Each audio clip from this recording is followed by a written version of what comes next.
I was halfway through my second double shift when my phone buzzed. One new message. Walking builds character. Start walking. Mom. Then another. You've never been worth gas money. Dad. Attached was a screenshot from my sister's Instagram story, her smiling at the airport, luggage beside her, captioned, "Spain, here I come, paid in full, thanks Mom and Dad." I froze in the break room, the taste of burnt coffee turning metallic in my mouth. They'd sold my car, the one I'd bought myself after 2 years of night shifts and skipped meals. I didn't reply. I just sat there, phone in hand, pulse steadying. It wasn't the loss of the car that burned. It was the reminder. I was nothing to them but a resource to strip bare. It wasn't always this way. I used to think I mattered. I worked 2 jobs, paid rent on time, brought groceries when their fridge was empty. I thought that's what family did, carried each other. They carried my sister. Trips, new clothes, no questions asked. For me, every request was entitlement. Every need was weakness. I swallowed it for years, told myself love was sacrifice, told myself I was building bridges. But bridges go both ways, and they'd turned ours into a one-way road. The first crack came months before the car. I noticed cash missing from my room, a few borrowed things that never came back. They'd joke about it, as if I was being petty.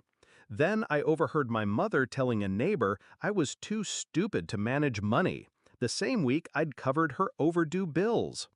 But selling the car, that was different. That was theft wrapped in contempt. That was my turning point. I didn't scream, I didn't beg, I planned. Step 1, gather. I started pulling bank statements. Every transfer I'd ever made to them, every expense I'd covered, screenshots of texts where they admitted borrowing, photos of gifts bought for my sister with their money, money I'd earned. Step 2, track. I followed the paper trail on the car sale. The buyer was a friend of my father's. I got a copy of the sale receipt through a mutual contact. Price was lower than market, a favor. That favor became leverage. Step 3, strike where it hurts. They valued their reputation more than anything. They thrived on being the generous, respected couple in their community. I started small, anonymous tips to people they owed, quietly letting certain neighbors find out about their unpaid debts and shady deals. While they scrambled to put out social fires, I moved on the legal front. The car was registered in my name. The sale, without my consent, was illegal. My lawyer confirmed it. We filed for recovery of assets, not just the car, but damages. They didn't see it coming. They thought I'd sulk, maybe block them for a while.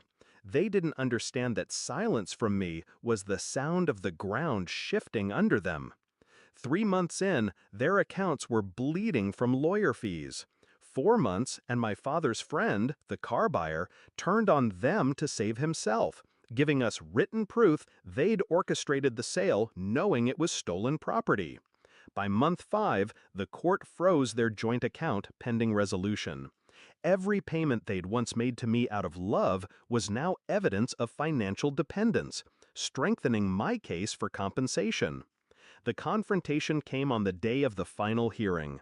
They sat across from me in the courthouse lobby. My father looked smaller somehow. My mother still had that smirk, the one she used when she thought she'd already won. "You're really doing this to us?" she said. I met her eyes. "You did it to yourselves." No raised voice, no insult, just fact. In the hearing, my lawyer dismantled them piece by piece. Every stolen dollar, every text, every false claim laid out like a crime scene. They couldn't spin it, couldn't charm the judge. The ruling was simple. They were ordered to repay the full value of the car plus damages, an amount big enough to choke them. The repayment plan would stretch years, garnished wages, court oversight. But I wasn't done. A week later, I executed the last step. Remember the friend who bought my car? I'd already arranged a separate buyback through him once the case was settled. The car was waiting for me, keys in hand. I drove it to their house, parked right out front. They came to the door. My mother's face went pale. My father stepped forward. "This is harassment," he growled. I tossed a manila envelope on the porch, copies of the repayment schedule. "This isn't harassment," I said, calm as ever. "It's a reminder. Every time you send me a payment, you'll remember that you tried to take from me, and you failed." I slid into the driver's seat, started the engine, and pulled away without looking back.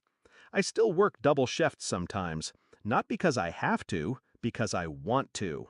Because every hour I earn is mine, untouched by their greed.